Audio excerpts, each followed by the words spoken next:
Chute Radio, l'expérience sonore du magazine Chute, vous présente tout rôle modèle. Vous écoutez Chute Radio. Chute Radio.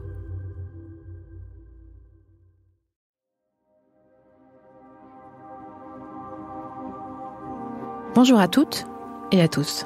Je suis Aurore Bizikia, la cofondatrice du magazine Chute, et je suis très heureuse de vous présenter ce premier épisode de notre nouveau podcast, Tout rôle modèle.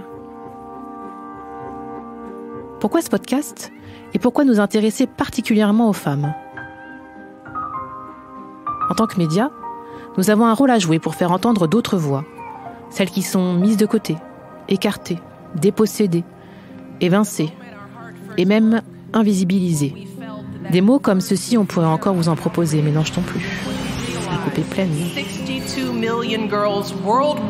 La coupe est pleine pour de nombreuses femmes qui ne souhaitent plus être considérées, traitées comme des citoyennes de seconde zone. La coupe est pleine dans ce secteur à enjeux forts qui transforme notre société, nos métiers, nos quotidiens. Ce secteur vecteur d'emploi et d'émancipation aujourd'hui comme demain. Le numérique, la tech pour les intimes. Un secteur qu'il est plus que temps d'envahir. Et pas seulement avec le rôle de calculatrice. Pas en étant vue comme de petites mains au service des autres. Non, pas du tout. Il est plus que temps de mettre les mains dans le cambouis. Et aussi et surtout d'être celles qui conduisent, qui dirigent, qui décident, qui créent, qui transforment, qui sont présentes et visibles. À la clé, nos libertés. Alors comment on fait bouger les lignes ? En donnant de la voix et en mettant en avant celles qui ont ouvert la voie. C'est ce que nous vous proposons de faire chez Chute avec ce nouveau podcast intitulé Tout rôle modèle. Et c'est quoi être une rôle modèle ? Exit les super pouvoirs. Pas besoin d'être une héroïne BD pour être vue en exemple, en figure inspirante. Elles sont la preuve par neuf, le tangible évocateur, la vague grandissante d'une transformation éclatante. Elles sont les nouveaux visages d'une société engagée qui se pense dans la parité, la mixité, l'égalité. Elles s'écoutent à l'envi, sur smartphone ou sur ordi, et murmurent à grands cris ce nouveau numérique, humaniste, et même plus, éthique. C'est tout ça une rôle modèle. Bonjour Claudine Schmuck. Bonjour. Et bonjour Consuelo Benicourt. Pour ce numéro d'introduction du podcast, nous sommes allés à la rencontre de Claudine Schmuck, fondatrice de l'étude GenderScan, et de Consuelo Benicourt, directrice de la responsabilité sociale chez Soprasteria, une entreprise de la tech justement, deux femmes actives au sein de la fondation Femmes at Numérique, qui mobilise 42 entreprises et réunit plus de 50 associations qui œuvrent pour plus de mixité dans la tech. La question de la féminisation des métiers de la tech fait ainsi partie de votre quotidien. Claudine, vous qui êtes à la tête de l'étude GenderScan, qui produit des chiffres depuis 10 ans sur le sujet, qu'est-ce que nous apprennent ces chiffres aujourd'hui ? Ce qu'ils nous apprennent, c'est qu'il y a une exception française, mais qui ne joue pas forcément dans le bon sens. C'est-à-dire qu'en France, la population de femmes qui travaillent dans la tech, qu'il s'agisse des femmes diplômées ou bien des femmes salariées, dans les deux cas, elle est en diminution depuis une dizaine d'années. Alors même que ce que l'on observe plutôt dans d'autres pays d'Europe, une tendance que l'on observe dans tous les pays d'Europe et plus largement même dans le monde, c'est que la proportion de femmes augmente dans un certain nombre de ces pays. Donc on est une exception et pas tout à fait dans le bon sens. On n'est pas les seuls, mais bon. Vous avez plus d'informations sur ces chiffres, sur cet écart entre la France et le reste des pays européens ? Oui, tout à fait. On a des chiffres précis qui sont des extractions qu'on a faites à partir des données Eurostat au niveau européen. Alors, qu'est-ce qu'on observe en Europe ? Au niveau des diplômés, c'est que la proportion de femmes diplômées du numérique baisse de 2% en France, alors que dans le même temps, elle augmente de 20% dans l'Union européenne. Et quand on regarde ce qui se passe du côté des femmes actives dans ces secteurs, là aussi, on voit qu'il y a un écart entre la France et le reste de l'Europe qui se creuse, puisqu'on a une diminution de la proportion de femmes dans ces métiers de 11%, alors qu'elle augmente de 14% dans le reste de l'Europe. Donc on voit clairement qu'il y a un écart qui se creuse. D'accord, c'est énorme. Et vous avez aussi des chiffres ? Est-ce qu'on se compare aussi avec les États-Unis ou d'autres pays d'Asie, par exemple ? Alors, en fait, ce qui se passe, c'est que notre situation à nous, elle est assez similaire à celle que l'on observe dans un certain nombre de pays développés dans le monde. Donc, aux États-Unis, on a également une évolution qui n'est pas extrêmement positive. En Espagne, en Italie, plein de pays d'Europe, c'est pas formidable.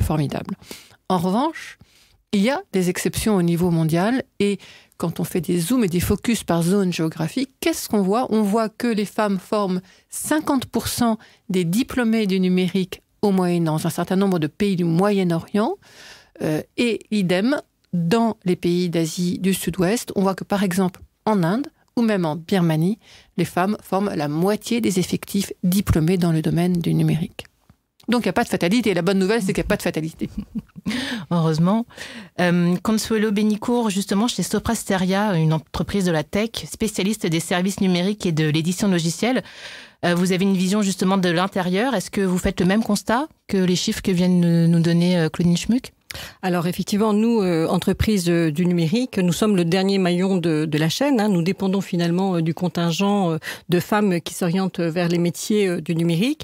Et c'est vraiment très difficile d'infléchir la tendance quand le contingent des femmes, comme Claudine nous l'a expliqué, est plutôt en baisse sur un certain nombre de pays. Donc c'est pas facile. Alors nous, on fait effectivement le même constat. Hein. L'évolution chez nous, elle est également très faible, mais quand même positive, puisque en 5 ans, nous sommes passés de 31% de femmes dans l'effectif à 32,5% de femmes. Donc, plus 1,5 point après ce que vient de dire Claudine Schmuck. Effectivement, on voit que toutes les actions, toute la mobilisation que nous avons mis en place au niveau du groupe porte progressivement ses fruits là-dessus. Et comment c'est porté ? C'est porté notamment en France, en Inde, au Royaume-Uni ou en Tunisie. On voit que le recrutement de femmes est quand même là aussi en hausse, puisqu'on a, aujourd'hui, ça représente à peu près 33% des femmes recrutées, des femmes de l'effectif recruté, pardon. Donc, ce qui est quand même assez significatif. Et là aussi, on voit qu'il y a une progression grâce à toutes ces actions qui sont aujourd'hui menées sur l'ensemble des géographies où le groupe est implanté. Sopra Steria, c'est combien de collaborateurs et collaboratrices ? Alors, Sopra Steria, nous sommes un acteur du numérique. Nous sommes plus de 46 000 et nous sommes présents dans 25 pays du monde. Et en France, nous sommes 20 000. Oui, une autre bonne nouvelle aussi, c'est que même en France, on voit que des actions volontaires portent leurs fruits. Donc, je vais citer l'exemple de 2 ou 3 formations. Par exemple, il y a l'école 42 ou bien l'ESIA. Dans les 2 cas, on a des proportions de femmes parmi les diplômés qui tournent autour de 25% pour l'école 42 et plus de 30% pour l'ESIA. Pourquoi ? Parce qu'il y a une volonté. À la tête de l'école 42, il y a une femme, Sophie Vigier, qui est franchement très dynamique et qui impulse vraiment quelque chose de nouveau, un souffle nouveau au niveau de l'école 42. Et de la même façon, au niveau de l'ESIA, qu'est-ce qu'on a ? On a des programmes passerelles très intelligents qui sont mis en place. C'est-à-dire qu'ils vont aller chercher des femmes, par exemple, dans les formations médicales, qui n'arrivent pas à intégrer de 2e ou 3e année parce qu'on sait que les processus de sélection sont un peu lourds et un peu compliqués. Ces femmes, ils vont les chercher, ils ont fait des formations passerelles et ils les amènent, ils les attirent vers les formations du numérique. Ce faisant, ils ne font pas du tout baisser le niveau des femmes diplômées dans le domaine du numérique, parce que moi j'ai rencontré des lauréates issues de ces filières ex-médicales qui sont passées par l'ESIA. À la fin de leur parcours, l'une d'entre elles était juste majeure de l'ESIA et elle a juste été financée pour un doctorat à Stanford en intelligence artificielle. Donc c'est pour dire que la stratégie est gagnante et en plus c'est qu'elle permet de détecter des femmes à très haut potentiel. Heureusement, on voit effectivement qu'il y a beaucoup de choses qui se passent, il y a beaucoup d'initiatives. Et en même temps, vous nous avez parlé de freins qui étaient plus forts en France qu'ailleurs. Quels sont ces freins selon vous ? Alors, il y a plusieurs types de freins. Il y a d'abord la perception qu'ont les tendances à avoir que les parents ont de ces métiers, qui est souvent pas extrêmement positive. On a des études très documentées à ce sujet de Madame Vouillot, qui a travaillé avec la direction des études du ministère de l'Éducation nationale. Et là, ce qu'elle démontre, c'est qu'à niveau égal, garçon-fille, quand ils sont en 3e, les parents vont souvent détourner les filles d'aller vers des enseignements scientifiques alors que les garçons vont être encouragés. Donc on a le rôle des parents qui n'est pas positif. C'est un facteur extrêmement important parce qu'à contrario, on pourrait ne pas s'y attendre, mais c'est exactement l'inverse qui se produit dans les pays du Moyen-Orient. C'est-à-dire que les parents accompagnent leurs filles, ils sont extrêmement contents de voir qu'elle s'épanouit, qu'elle arrive à se réaliser dans ses études, et donc on a des effets mécaniquement opposés. D'accord ? Donc l'importance du rôle des parents est à souligner. Deuxième point, l'importance des stéréotypes, mais là, vous connaissez le sujet aussi bien que moi, tout le monde le connaît par cœur. On connaît l'influence des stéréotypes à la fois dans les médias, à la fois dans les loisirs, les jouets qui sont genrés, les vidéos qui sont extrêmement genrées, les jeux vidéo aussi. Et à ça s'ajoute récemment, pour les plus jeunes générations, l'effet, à mon avis, un peu contre-productif des réseaux sociaux. C'est-à-dire qu'on voit que les réseaux sociaux renforcent les comportements stéréotypés. On a vraiment les filles qui sont cantonnées dans des comportements, discussions, jeux de chat, etc., alors que les garçons vont dans les news, dans les jeux vidéo, etc. Donc on a des comportements très stéréotypés, et ça, c'est très bien mis en évidence par des études telles que Ipsos Junior. Donc ça, c'est le deuxième facteur. Troisième facteur, aussi extrêmement important, c'est que malheureusement, il faut le dire, dans le domaine de l'éducation, aujourd'hui, les enseignants n'ont pas non plus forcément une très très bonne perception de ce que peuvent réussir à faire les filles. D'accord ? Donc typiquement, et ça c'est démontré par les résultats de PISA. Donc moi je les ai décortiqués en long, en large, en travers il y a 4 ans parce qu'ils ont fait un truc très fouillé il y a 4-5 ans, et ils posaient des questions aux filles et aux garçons en demandant mais est-ce que vous vous sentez à l'aise à l'école ou pas à l'école sur ces sujets, etc. Qu'est-ce qu'on voyait ? On voyait que les résultats des filles à l'école étaient vraiment consternants. Elles avaient un manque de confiance en elles beaucoup plus fort dans un environnement scolaire que pas dans un environnement scolaire.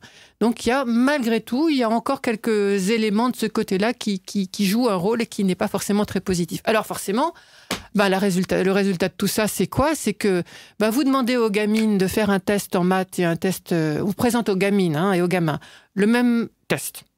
On leur dit dans un cas, c'est un exercice de maths, dans l'autre cas, c'est un exercice de créativité, etc. Et mécaniquement, quand le même exercice est présenté comme un exercice de créativité, elles auront d'aussi bons résultats que les garçons. Elles n'ont pas de complexe, pas de stéréotypes. Inversement, quand elles font les exos de maths, schlac, ça descend et elles ont des moins bons résultats. Donc oui, on le voit directement, il y a un effet mécanique sur la façon dont les filles se projettent dans ces activités et dans ces métiers qui est là, tangible, mesuré. Alors, je suis tout à fait d'accord avec Claudine sur le désintérêt des filles pour les sciences qui est lié globalement à l'environnement global et puis au manque d'encouragement des familles, des professeurs, etc. Mais je voulais rajouter 2 points aussi. Alors les stéréotypes bien évidemment, mais aussi toutes les représentations aujourd'hui qu'on a des métiers du numérique, ce sont des hommes. On regarde les figures emblématiques des GAFA, ce ne sont que des hommes. Donc ça c'est déjà aussi un point très important. Quelle représentation on a aujourd'hui des métiers du numérique ? Et puis un dernier point qui est celui de la jeune fille qui a eu son bac avec mention très bien et qui peut se diriger simplement vers une école d'ingénieur notamment et qui quand elle regarde les chiffres, c'est-à-dire qu'elle va se retrouver avec 90% d'hommes ou 80% dans le meilleur des cas. Donc c'est vrai que là aussi c'est pas très encourageant pour les jeunes filles de se dire je vais me retrouver dans un environnement quasiment 100% masculin. Donc je pense que là aussi, il y a ce poids de la représentation des métiers, et notamment également dans les cursus. Oui, clairement, bien sûr, l'absence de rôle modèle ou le trop peu de rôle modèle, et les femmes sont inconnues. Enfin, on n'arrive pas à suffisamment mettre en lumière que finalement, les femmes ont joué un rôle pionnier dans ce secteur. Enfin, comme on parle beaucoup d'Ada Lovelace, d'accord. Enfin, Ada Lovelace, c'était quand même il y a 2 siècles, quoi. Donc, il faut arrêter de parler d'Ada Lovelace, il faut parler des nouvelles. Elle faut un bon rôle modèle pour vous. On a Michel Simons dans l'informatique quantique, on a Laurence de Villers qui est sur l'intelligence artificielle, et puis aussi Aurélie Jean. Enfin, on a plein de femmes qu'est-ce qui fait que ce sont des bons rôles modèles, que ce sont les rôles modèles à mettre en avant selon vous ? Juste qu'elles ont leur mot à dire et qu'elles le disent bien. Moi, ce que j'admire chez une femme comme Laurence de Villers, par exemple, c'est qu'elle défend la notion d'éthique et la notion de démocratie. Parce qu'il y a quand même des très, très lourds enjeux autour de la façon dont l'intelligence artificielle va se déployer demain. Donc j'aime qu'une femme se batte pour des enjeux à caractère, c'est peut-être un gros mot, mais humaniste. Voilà. Donc elles se battent pour des choses, pour une incarnation de la technologie à visage humain. Ça me semble extrêmement important. Et pour vous, Consuelo, qu'est-ce que c'est un bon rôle modèle ou une bonne rôle modèle ? Moi, j'aimerais qu'il y ait effectivement plus de femmes aujourd'hui qui représentent les métiers numériques. J'en ai pas en tête. Enfin, effectivement, on a Aurélie Jean en France qui est numéricienne, internationale, mais moi personnellement, j'ai pas vraiment. C'est-à-dire qu'on a besoin de vous. Une médaille Fields, effectivement. Comment s'appelle-t-elle, l'Iranienne qui est décédée? Qui était un vrai rôle modèle. Oui, mais qui était le prix Nobel, médaille Fields de mathématiques. Exactement, qui était médaille Fields de mathématiques et qui se désintéressait complètement finalement de la représentativité des femmes dans les mathématiques. Ouais. Donc ça aussi, c'est important. Les femmes qui sont aujourd'hui dans ce type de rôle n'ont pas forcément l'envie de devenir des rôles modèles. Et puis on leur donne pas non plus, on leur tend pas très souvent le micro non plus. Donc moi, je me tourne vers vous. C'est à vous aussi un petit peu d'arriver à les mettre en lumière. Mm-hmm. Mais en fait, elles sont pas connues parce que juste les médias se tournent pas beaucoup vers elles non plus. Je veux dire, on a plein de femmes dans le domaine de Tech for Good. Purpose for Good, la notion de bien commun, la notion d'intérêt général. Mais on a une pléthore de femmes qui sont pas connues mais qui font des choses extra dans ce domaine-là. Moi, j'en ai rencontré des jeunes entreprises, des jeunes entrepreneuses épatantes, des trucs modestes, mais c'est une documentaliste, par exemple, dont le compagnon a été atteint du cancer. Et ben, elle s'est pas résignée, elle s'est battue, elle a fait intervenir des gens en réalité virtuelle. Elle a fait développer un système de réalité virtuelle d'avant-garde pour soulager la douleur des patients qui souffrent du cancer et elle a reçu des prix grâce à ça après. Un autre exemple, plein d'économies circulaires que des femmes incarnent, de systèmes qui fonctionnent sur Internet, de solutions pour essayer de faire en sorte qu'on rapproche les petits producteurs, des consommateurs, etc. On a beaucoup de femmes dans le Tech for Good et ça, je trouve que c'est un signal extrêmement positif. Et c'est aussi une bonne façon de réconcilier les gamines avec ces métiers parce que ces jeunes générations qui ont devant elles un monde, il faut quand même dire ce qui est, mais horriblement dur, il faut leur donner de l'espoir, il faut leur montrer qu'elles ont un rôle à jouer et qu'elles peuvent l'incarner, ce changement.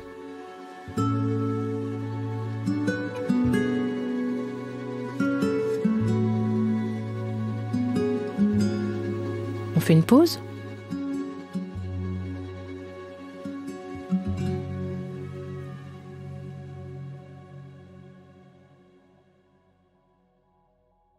Combattre le sexisme dès le plus jeune âge, pas facile. Surtout quand l'image principale proposée aux petites filles ces dernières années, c'est une jeune fille blonde à forte poitrine. Je ne parle pas de Barbie, non. Je parle de la déferlante, navrée d'utiliser ce nouveau mot du féminisme, de la déferlante donc Reine des Neiges. Aurait-il fallu transposer cette princesse un peu trop comme les autres dans un autre univers ? Lui donner des super-pouvoirs technologiques ? C'est vraiment cela, changer les codes ? Tout peindre en rose ? Isabelle Collet, informaticienne, chercheuse et autrice du livre « Les oubliés du numérique », nous en parlait en ces termes. Quand vous peignez la tech en rose, vous êtes en train de dire « Bon, pour attirer les filles, on va mettre des signaux qui les tentent. » En soi, effectivement, pourquoi pas ? Donc on va dire que la tech, c'est un univers de licornes, de chatons, de cosmétiques, de sentiments, d'émotions, ce qui est vrai aussi, mais ce qui n'est pas vrai seulement, évidemment, mais c'est vrai aussi. Et donc comme ça, on va attirer des filles. Dans un premier temps, on peut avoir le sentiment que ça marche. Effectivement, ça attire. Mais ce qu'on est en train de faire, c'est de dire qu'il y a la tech avec un grand L et un grand T, et puis il y aurait une sous-tech spécifique, rose, dans laquelle les filles pourraient réussir. Donc en fait, c'est comme si on envoyait le message, ok pour les filles dans la tech, mais à condition qu'elles s'occupent que des trucs de nana. Donc en fait, c'est contre-productif par rapport à plus de mixité dans la tech en général. Évidemment, la tech, elle est ni rose, ni bleue, ni féminine, ni masculine. C'est intéressant de créer une tech plus mixte, mais pas de créer un ghetto à l'intérieur de la tech dans lequel on mettrait les femmes.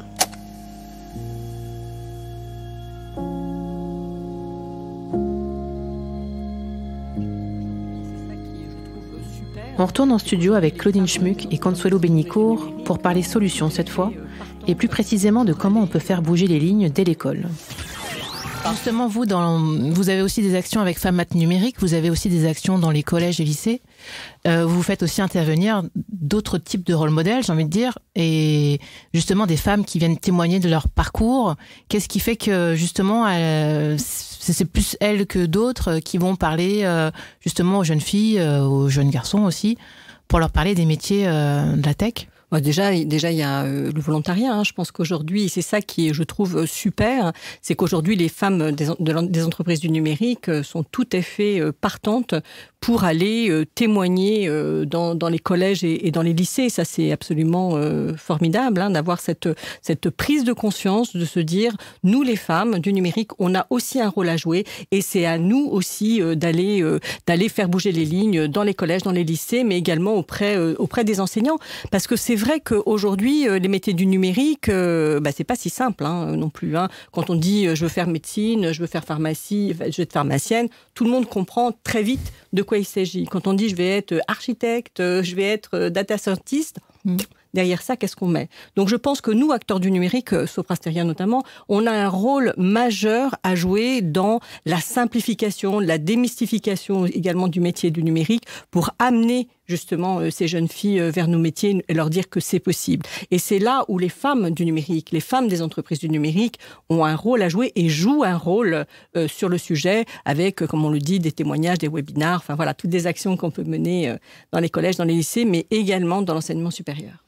Vous emmenez, vous, il y a des personnes de Sopra Steria qui vont dans les lycées, les collèges, parler de leur expérience, oui. Comment ça se passe? Bien sûr, on a aujourd'hui plus de 400 femmes et hommes qui sont mobilisés sur le sujet et qui, grâce justement au formidable travail que font les associations, puisque nous, entreprises, on ne peut pas aller toquer à une porte et dire je vais faire un témoignage.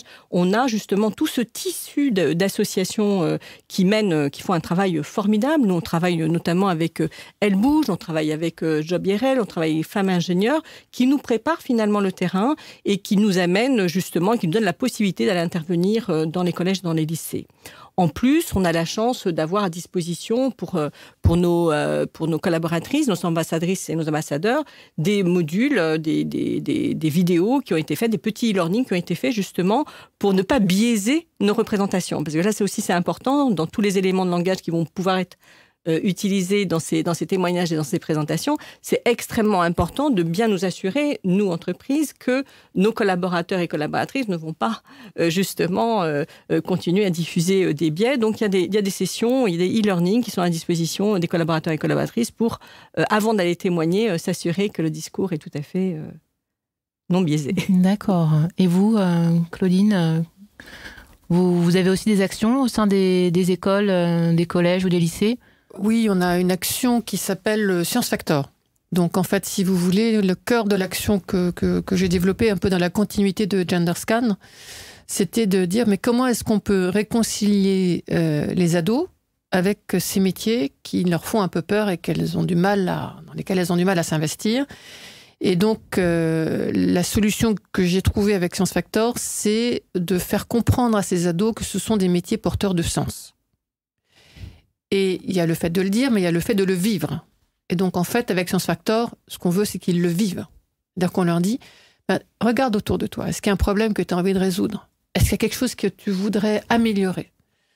Et donc, ça peut toucher l'environnement, ça peut toucher à la santé. Donc, avec Sopra Steria, justement, on a eu un objectif assez ambitieux parce que c'est venir en aide à des personnes qui souffrent de handicap, qui sont en situation de handicap.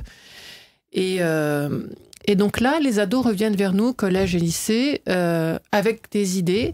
Et notamment sur le prix Sopra Steria, on a eu des surprises absolument épatantes. Donc, parce que ce sont des élèves qui viennent de REP. REP, ça ne veut peut-être pas dire grand-chose pour vos éditeurs, parce que quand on n'est pas dans le jargon, ça ne veut rien dire. Mais ça veut dire, globalement, des élèves issus du milieu social très défavorisés. Parce qu'en plus, c'est une REP+. Donc, c'est à Roubaix, ce n'est pas une zone facile. Voilà. Et donc, on a eu ce projet qui a été porté par une tutrice, parce qu'il faut quand même souligner que les personnels enseignants, le personnel qui accompagne les ados, c'est juste... C'est vraiment des gens épatants, quoi. Enfin, vraiment.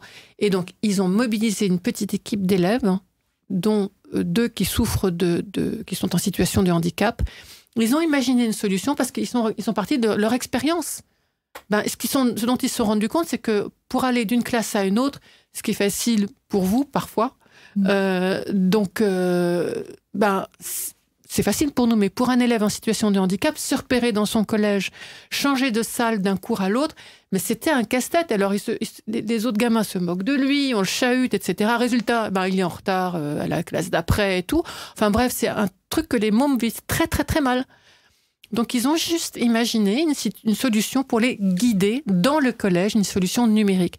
Et donc, voilà. Donc, on a ces mômes qui ont imaginé ça, qui ont fait la petite vidéo pour nous montrer comment ça devait marcher, qui ont commencé à faire les petits écrans, etc. Et aujourd'hui, j'ai la joie de les accompagner parce que, si vous voulez, l'idée, c'est pas seulement qu'ils nous apportent des projets, qui nous racontent leurs rêves, mais c'est qu'on les aide à le concrétiser. Moi, ce que je veux avec Science Factor, c'est que c'est le début de l'aventure quand ils sont lauréats. On leur tient la main, on essaye de leur montrer comment ça peut marcher. Et là, on a la chance d'avoir Sopra à nos côtés, donc on est en train de les guider pas à pas pour qu'ils voient comment est-ce qu'on peut développer la web app, qui pourra leur venir en aide à eux, et peut-être aussi à d'autres collèges et lycées en France.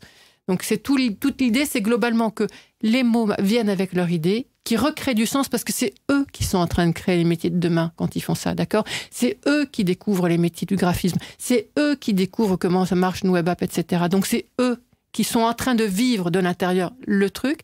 Et après, quand on raconte cette histoire, tout le monde peut se projeter dans cette histoire-là. Tout le monde peut se dire, moi aussi, je pourrais faire ça. Parce que les mômes qui ont imaginé ça, c'est juste des mômes issus de milieux très défavorisés. C'était pas les meilleurs de la classe. Ça montre que c'est à leur portée. Vous dites c'est eux. J'imagine que c'est un eux au et sens elle. large, elle, oui. Oui, parce que malheureusement, c'est difficile la verbalisation inclusive. Ou alors il faut que je m'astreigne à dire elles et eux à chaque fois. Je veux bien, d'accord. Mais j'imagine que oui, ce sont des classes mixtes. Mais c'est les chefs d'équipe. Et là, c'était la chef de l'équipe Chalimao, le GPS dont je vous parlais. C'était une gamine qui était totalement en retrait, autiste, vraiment totalement comme ça. Quand elle est venue pour les auditions, d'ailleurs, elle se cachait. On n'arrivait pas à la photographier. Elle voulait pas qu'on la photographie. Puis alors, on a vu comme une petite fleur qui s'est ouverte. Et à la fin, elle a accepté de se faire prendre en photo. Elle est intervenue dans les petites radios locales, les télévisions locales, etc. C'est chouette. Petit aparté. Elle en dit quoi, Sophie Vigée, la directrice de l'école 42, cette école qui forme au métier du numérique fondée par Xavier Niel, oui, celui qui avec Free dit avoir tout compris. Les jeunes femmes que nous recevons à nos tests d'admission réussissent moins bien que les hommes, déplore-t-elle. Elles ont tendance à se freiner à la première déconvenue. C'est l'effet golem. Moins on en attend de moi, plus je sous-performe. À relire dans le numéro 1 de Chute Magazine, La femme et l'avenir de la tech. On revient de nouveau en studio avec Consuelo Benicourt et Claudine Schmuck. Notre échange, cette fois-ci, porte sur le rôle essentiel de l'entreprise pour faire émerger les rôles modèles et faire bouger les lignes. Vous avez commencé à en parler, Consuelo, justement, du rôle de l'entreprise pour être un levier pour faire bouger les lignes. Vous faites justement partie aussi toutes les deux de Femmes et Numérique qui agit dans les écoles, mais aussi en entreprise. Quelles sont les actions concrètes que vous menez également en entreprise, ou quelles sont les actions concrètes qu'on pourrait voir en entreprise, dans l'organisation du travail notamment ? Alors, je pense d'abord, il faut un investissement et une impulsion qui vient de la direction générale. Je pense que pour lancer toute action dans une entreprise, il faut avoir vraiment la conviction, une direction générale qui est convaincue effectivement qu'il faut mener des actions. Et c'est le cas aujourd'hui chez nous au sein de Sopra Steria. On est engagé aujourd'hui depuis de nombreuses années sur une démarche de lutte contre toute forme de discrimination, et notamment pour attirer des femmes dans le secteur du numérique. Donc, toutes les actions qu'on mène en faveur de l'égalité professionnelle, elles s'articulent autour de trois grands axes qui sont attirer plus de jeunes filles dans les parcours scientifiques, avec les témoignages dont on a parlé tout à l'heure des femmes et le réseau Passerelle, accélérer la féminisation du management, ça aussi. C'est un point hyper important. Et puis, former à la prise de conscience de l'impact des stéréotypes dans l'entreprise. Donc voilà, toutes les actions qu'on mène, elles s'articulent autour de ces trois axes. Et en 2019, on a mis en place un programme international qui s'appelle Together for Greater Balance, qui est impulsé là aussi par la direction générale, où on a vraiment souhaité associer nos collaborateurs et lancer vraiment un exercice d'intelligence collective pour voir avec eux de quelles pourraient être finalement les actions qui pourraient être menées pour justement servir les trois axes que je viens de décrire. Et donc, on a réussi à faire émerger 5 grandes typologies d'actions qui sont menées sur l'ensemble des géographies où le groupe est implanté, qui est d'une part fixer des objectifs chiffrés. C'est, je pense que la base, savoir effectivement mesurer et voir comment on avance. C'est quoi la représentativité des femmes dans l'objectif? On s'est là aussi fixé des objectifs, de passer de 15 à 20% de femmes dans le management et de passer de 12 à 30% de femmes dans le COMEX. Donc, fixer des objectifs, c'est la base et la structure de toute démarche de progrès. Ensuite, il y a changer les comportements, les mindsets, c'est sensibiliser, former et agir. Justement, comme je le disais tout à l'heure et comme on l'a dit à plusieurs reprises, l'impact des stéréotypes dans le processus de décision est majeur. Il faut vraiment travailler là-dessus et on y travaille tous les ans. Et là aussi, sur toutes les géographies, on a des programmes de formation sur le sujet. Mais il y a aussi tous les aspects également pour prévenir les situations de harcèlement sexuel et d'agissement sexiste. Là aussi, on y travaille et on a des plans de formation qui sont déployés. Ensuite, il y a l'accompagnement des carrières et l'évolution des femmes. Nous avons des programmes de mentorat aujourd'hui dans un certain nombre de pays qui accompagnent justement les talents féminins, mais également les hommes, pour justement accélérer l'évolution de carrière des femmes. Ensuite, on a aussi beaucoup parlé des rôles modèles. C'est vrai que c'est très important d'avoir aujourd'hui des femmes inspirantes pour susciter des vocations et faire comprendre finalement les parcours et le chemin à suivre pour accéder à ces fonctions et à ces postes. Et puis un autre point qui est essentiel, qui est le fait d'encourager les réseaux mixtes. C'est très important. Et je signale bien mixte, puisqu'aujourd'hui on est convaincu que pour agir sur la mixité, il faut travailler sur la mixité avec des femmes et des hommes sur le sujet. Donc, vous voyez, il y a beaucoup d'actions concrètes qui sont aujourd'hui menées, des campagnes de sensibilisation chaque année qui sont lancées et impulsées par la direction générale, avec des conférences qui sont proposées à l'ensemble de nos collaborateurs, et puis des cycles, comme je disais, de conférences qui sont animées par des personnes emblématiques. D'accord. Et Claudine, vous, sur l'organisation du travail, qu'est-ce qui pourrait être fait, qu'est-ce qui pourrait évoluer? Écoutez, en fait, ce que vient de dire Consuelo est extrêmement important. Donc, en fait, c'est vrai que la démarche de GenderScan, c'est effectivement de mesurer. Donc, c'est-à-dire que pour compter, il faut se compter. Et tout part par de la définition d'indicateurs chiffrés que l'on suit. C'est ce qui permet de mesurer si on progresse ou si on régresse. Donc ça part de là. Et ensuite, nous, il y a 3 grands champs que l'on observe. C'est l'organisation du travail, que vous venez d'évoquer, la gestion de carrière et ensuite l'accompagnement de la parentalité. Donc, sur ces sujets, je ne vais pas répondre directement à votre question, mais plutôt abonder dans ce que vient d'évoquer Consuelo, donc l'importance des objectifs chiffrés, la notion de travailler sur les comportements, parce que un des chiffres un peu catastrophiques qu'on a sortis il y a 3 ans, c'était le fait qu'il y a 40% de femmes qui sont diplômées des STEM, qui quittent ces métiers dans les 10 à 15 ans qui suivent. Ça, il faut le garder à l'esprit. Quand je l'ai sorti, ça a fait très mal. Il y a beaucoup de gens qui n'ont pas voulu entendre ce chiffre. Heureusement, je n'ai pas été toute seule. Il y a eu MIT et Stanford qui ont produit la même chose. Donc, du coup, ça devenait audible. On a ce problème.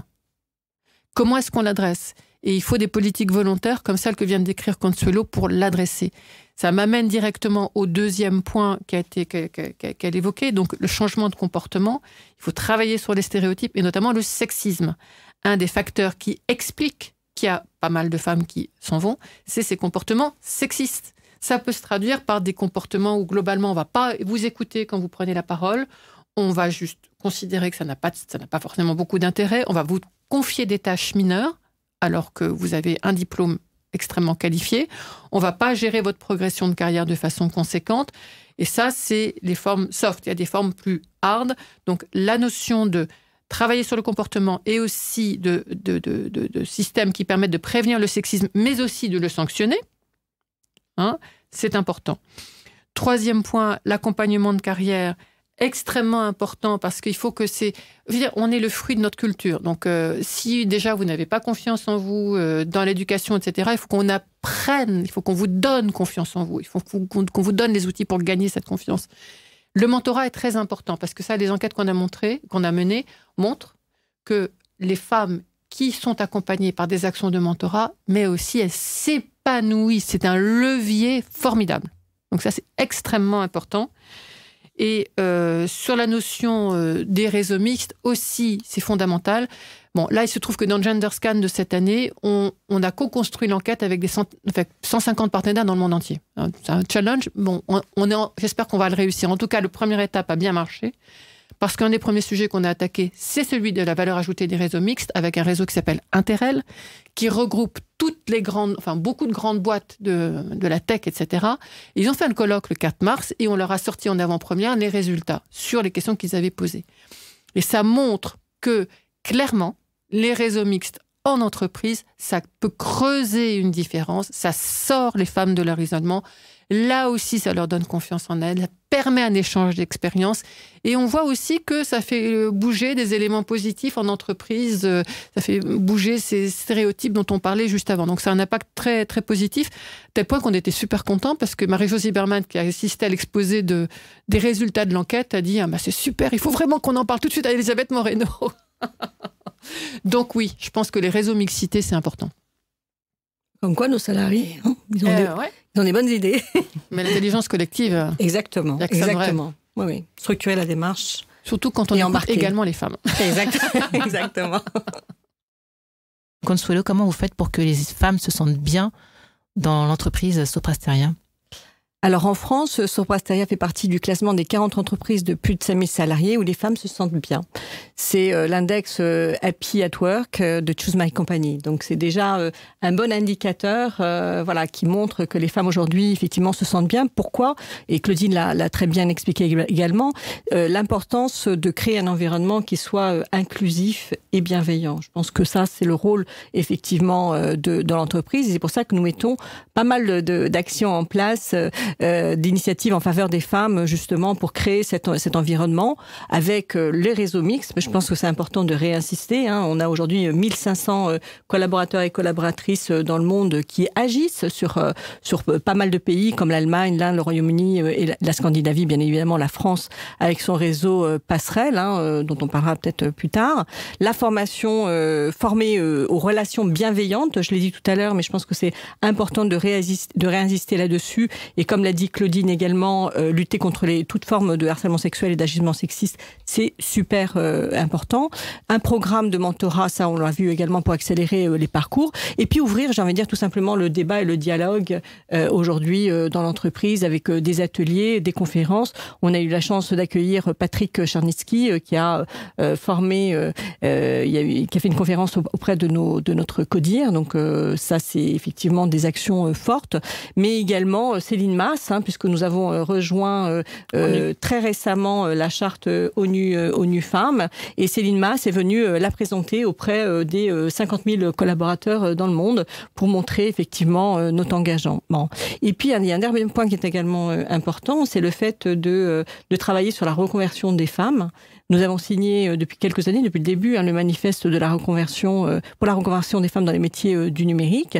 Et là aussi, on suit toutes les femmes qui aujourd'hui rentrent dans ce programme. Et au niveau des recrutements et des recrutements en reconversion, nous avons 33% de femmes qui ont été recrutées, qui venaient d'autres environnements et qu'on a recrutées et formées à nos métiers. Justement, certains nous disent, ou certaines se disent pourquoi la tech ? Pourquoi la tech plus qu'un autre secteur ? Pourquoi la tech c'est important ? Parce que c'est un secteur de pouvoir, c'est aussi un secteur d'avenir et d'émancipation pour les femmes. Qu'est-ce que vous en pensez, Claudine ? En fait, si vous voulez, moi, ce qui me porte depuis le début sur ce sujet, c'est le fait que je pense qu'il faut que nous vivons une période absolument passionnante, mais difficile, et que je pense qu'il faut que les femmes soient également impliquées dans de façon générale, les femmes, pas que, mais beaucoup plus largement, dans la façon dont on dessine, dont on invente, la façon dont on va relever tous ces défis. Quel futur on veut se donner, quel futur on se choisit. C'est pour moi l'enjeu clé. Et c'est pour ça que je me bats. Pour un avenir où la parole des femmes compte à égalité avec celle des hommes, pour qu'on choisisse dans quel monde on veut et on va vivre. Ben oui, effectivement, ce sont des métiers, comme vous l'avez dit, rémunérateurs et de pouvoir. Le numérique, on le sait, aujourd'hui, structure notre société, structure notre quotidien. Et à ce titre, les femmes ont toute leur place dans ce secteur qui est un secteur d'innovation. Et il me semble essentiel de donner aux femmes les moyens de participer pleinement à la vie économique dans tous les secteurs et à tous les niveaux de l'activité économique. Donc oui, c'est majeur d'attirer plus de femmes dans le secteur du numérique. C'est pas qu'un enjeu économique, c'est un enjeu vraiment sociétal. Au sens large, oui. Qu'est-ce que vous auriez envie de dire aux jeunes filles ou aux femmes qui songent peut-être à une reconversion ? Qu'est-ce que vous auriez envie de leur dire au sujet de ce secteur porteur et presque plein emploi ? Parce qu'il est porteur de sens. Parce que c'est porteur de sens, parce que dans les activités qu'on y déploie, se jouent des enjeux, pratiquement beaucoup des enjeux aujourd'hui de reconfiguration du futur sont liés au numérique. Est-ce qu'on veut subir ou est-ce qu'on veut agir ? Donc si on veut faire partie des acteurs et qu'on ne veut pas subir ce qui va nous arriver demain, il faut être de ce côté-là, tout simplement, je pense. Consuelo, vous vouliez rajouter quelque chose ? Oui. Moi, j'ai envie de dire tout simplement d'y aller. Ce sont des métiers parfaitement faits pour les femmes et le numérique, comme je l'ai dit, c'est un secteur d'innovation qui a besoin d'une vraie diversité de représentation du monde pour participer au développement de ce secteur qui, comme je l'ai dit, structure notre société, structure notre quotidien et c'est vraiment un secteur qui nous concerne tous. Donc oui, j'ai envie de dire d'y aller, voilà, que c'est ouvert et que c'est pas un secteur d'hommes, c'est un secteur qui est vraiment ouvert à toutes et à tous. Et que c'est à leur portée. Enfin, encore une fois, là encore, on a tout l'exemple depuis 8 ans et 9 ans de projets portés par des équipes Science Factor, de plein de petites solutions numériques toutes simples, où les gamines font la preuve que c'est totalement à leur portée, depuis un passage piéton sécurisé qui va renforcer la capacité qu'elles ont à traverser leur rue sans se faire écraser, jusqu'à un bracelet connecté nouvelle génération que des lycéennes sont en train d'imaginer en ce moment à nos côtés, donc pour venir en aide aux personnes atteintes d'épilepsie, depuis des solutions révolutionnaires pour soigner le diabète, et puis les détections de pollution dans l'air qu'on peut mettre en place de façon beaucoup plus simple avec des solutions numériques. Enfin, il n'y a rien qu'on ne puisse imaginer avec le numérique aujourd'hui et qui nous permet d'être pleinement actrices de ce monde dans lequel on va vivre. Merci beaucoup Claudine Schmuck, merci beaucoup Consuelo Benicourt pour cette... On ajoute quelque chose ? Merci à vous. Merci. La faible présence des femmes dans mon métier est une véritable anomalie. C'est un échec auquel on ne s'habitue pas. Ceux qui craignent que les femmes prennent le pouvoir ne sont peut-être pas aptes à diriger un business. Ces quelques lignes viennent d'un PDG du numérique, Arnaud de Birmingham, à la tête de l'entreprise de cloud Scaleway. Et elles sont un signe d'espoir. À explorer dans le numéro 1 de Chute Magazine, la femme et l'avenir de la tech.